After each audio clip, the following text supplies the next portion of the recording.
हमें सुनाई नहीं दे रहा, हमें दिख नहीं दे रहा। हम तो मारकाट करेंगे, हम तो लाशें लटकाएंगे, हम तो सड़क पे लेट जाएंगे, हम देश में आतंक फैलाएंगे, हम अराजकता फैलाएंगे। आप क्या कर लेंगे? लेकिन 2014 में हमें सही मायने में जो है वो आजादी मिली है और इसको हम हिंदू राष्ट्र बनाएंगे। इन्हें समझाया जाता है, इन्हें लिख के दिया जाता है, इन्हें टीवी पे आके बताया जाता है कि सीए जो है, जो हमारे देश के बाहर के जो हिंदू हैं, जिन्हें धर्म के आधार पे प्रताड़ित किया जा रहा है, उनके रेप किए जा रहे हैं, बच्चियों को उठाया जा रहा है, ये उनको नागरिकता देने का कानून है। भाई, ये किसी की नागरिकता लेने का कानून नहीं है।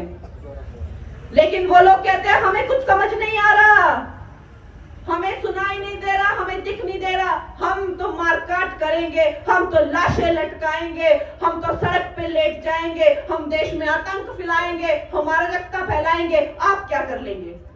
कहां से आती है इस तरह की जो प्रोटेस्ट है? कहां से आते हैं? आपने कभी सोचा है? और सुनने को तैयार नहीं, कोई सुनने को तैयार नहीं।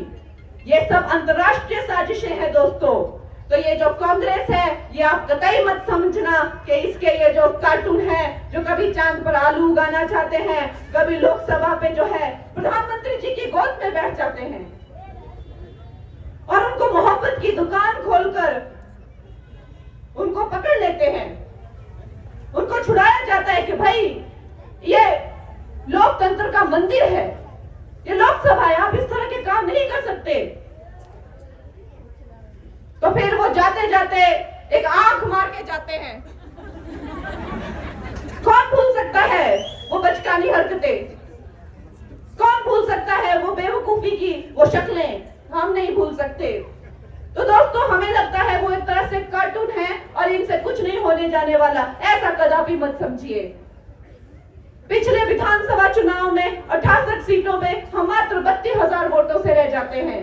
32,000 वोट क्या होते हैं 68 सीटों के लिए? आप खुद सोचिए।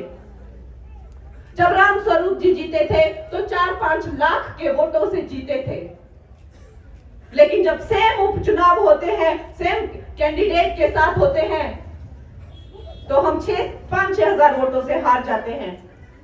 तो दोस्तों, हमें सतर्क रहना है। ना जाने कितनी साजिशें, ना जाने कितनी अंतरराष्ट्रीय षड्यंत्र जो है वो रचे जा रहे हैं दोस्तों। और निश्चय ही जो हमारे प्रधानमंत्री हैं वो एक युग पुरुष है और हमारा सौभाग्य है, हमारे पूर्वजों ने मुगलों की गुलामी देखी, उसके बाद अंग्रेजों की गुलामी देखी और फिर कांग्रेस का ये कुशासन देखा। लेकिन 2014 में हमें सही मायने में जो है वो आजादी मिली है, हमें स्वतंत्रता मिली है, सोचने की स्वतंत्रता, सनातन की स्वतंत्रता, अपना धर्म बनाने की स्वतंत्रता, इस देश को हिंदू राष्ट्र बनाने की स्वतंत्रता। जब सन 1947 में आपने धर्म के आधार पर जो इस्लामिक रिपब्लिक बना ही दिया था पाकिस्तान को, तो फिर इसको हिंदू राष्ट्र क्यों नहीं बनाया? इसको हम हिंदू राष्ट्र बनाएंगे। आप धर्म के आधार पर कहीं दो टुकड़े करते हैं और कहीं बेवकूफ बनाते हैं। अब हम बेवकूफ नहीं बनेंगे दोस्तों।